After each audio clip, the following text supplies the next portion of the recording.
You might be surprised that the holiday season didn't originally belong to Jesus. In fact, if you look around, you're going to see icons that represent the earlier pagan roots of celebrations that relate to the winter solstice and the return of the sun.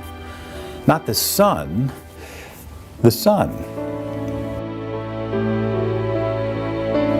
Long before the time of the Jesus story, December celebrations would signal the ending of winter, that the days would start getting longer, that the warmer weather was coming, and with it a new harvest, which was hoped to be plentiful.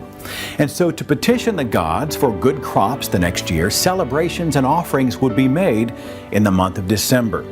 The pagan festival of Saturnalia honored Saturn, the same god tied to our Saturday.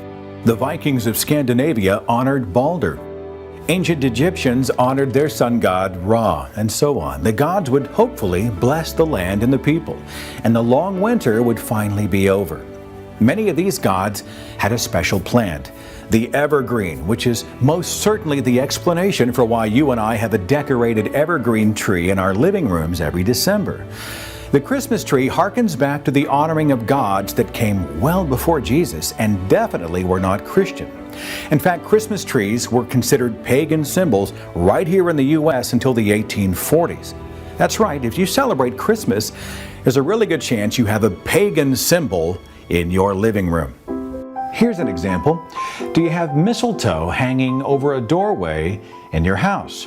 Well, the early Druids and Greeks used to believe that mistletoe had magical powers, was a magical plant, a pagan symbol of life and fertility. Yule logs in the Christmas fireplace? Well, those stem back to the pagan festival of Yule, which honored Yule beings, pagan deities. Think about that the next time you warm yourself next to a Christmas fireplace.